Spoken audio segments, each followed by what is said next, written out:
As traditional patterns of community are eroded, a new sense of divisiveness comes into being. Crime and violence are increasing year by year. So too is ethnic friction. The position of women suffers too.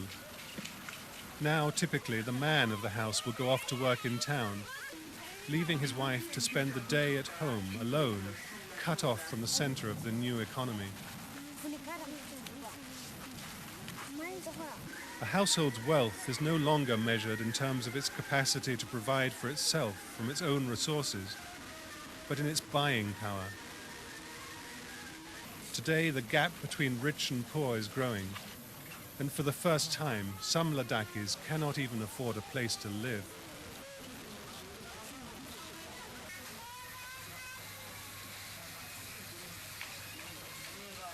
Why is it that the Ladakhis allow their way of life to be so degraded? Helena Norberg-Hodge believes that it has to do with the psychological pressure to modernize. In one of my first years in Ladakh, I was in this incredibly beautiful village.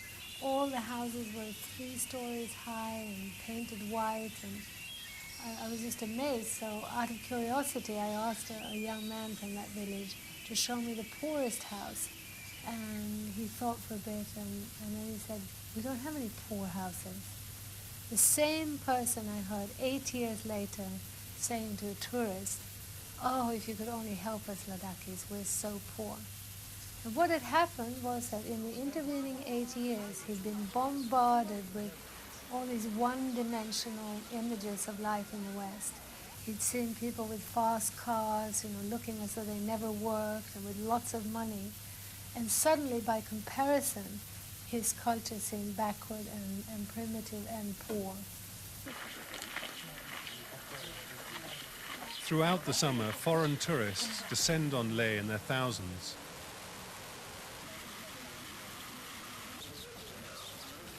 In their own countries, they may not be especially wealthy, but here they appear to be fabulously rich, spending more in a day than a whole Ladakhi family might in a year. Nor do they seem to have to work for that money. The impression they give is that life in the modern world is clean, easy, and trouble-free.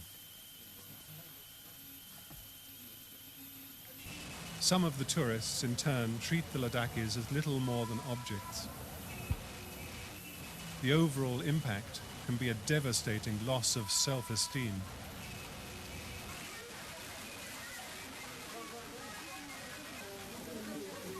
Films, and more recently television, have served to reinforce the notion that West is best by purveying images of glamour, luxury, and endless leisure with machines to take the place of human labor.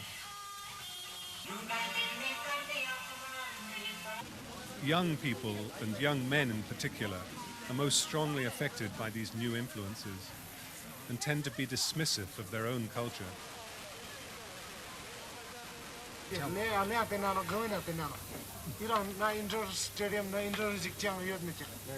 the teenage boys that are the weak link in the culture, and I think this is true around the world. And you can see that the culture that's coming in is actually a teenage boy culture. It has fast things, racing through the countryside on a motorcycle or having guns that go bang. This appeals to teenage boys, but to nobody else. As a direct result of development, the Ladakhis are losing their old sense of self-confidence, of self-worth. In an attempt to live up to the modern Western image, they are alienating themselves from family and community and becoming increasingly insecure.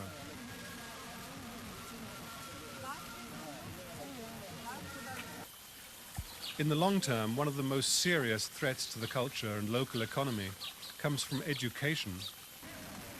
Generally, schools are considered to be among the unqualified benefits of development. But what's happening in Ladakh calls into question what we really mean by education. In the traditional culture, children learn from experience. They learn how to grow food, how to build houses, how to make clothes. and they learn about the values which have supported the Ladakhi way of life over the centuries. By contrast, modern education trains children at best for specialized jobs in urban centers. But these jobs are scarce. Increasingly, education is training people to be unemployed. In Ladakhi schools today, children learn nothing about their own culture or about local resources. Instead, they follow a curriculum based on the Western industrial model. Even the language is foreign. I appreciate the poetry of Wordsworth. If a child here is taught, he or she is taught in Urdu, a language totally alien to Ladakhis. Their parents wouldn't speak a word of in the villages. More unbelievable is that after these 8 years, you have to go to English abruptly as a medium of instruction. Zinat, what do you say? When wealth is lost, nothing is lost. But when health is lost, nothing is lost. But cat is lost, nothing is lost. Yes, when health is lost, nothing is lost. When character is lost, everything is lost. School books extol the virtue of Western-style development. This English reader contains an example of a letter which a child in India might write to a pen pal in Japan. Ants are building a large number of dams so that our farmers can bring many millions of acres of land under cultivation. The school books teach them, for example, how to make tea. And they can easily produce that back in their answer books. You see, first boil the water, then put the tea leaves and put the milk and things. But they can only write that on paper. They cannot make tea. We have to think of building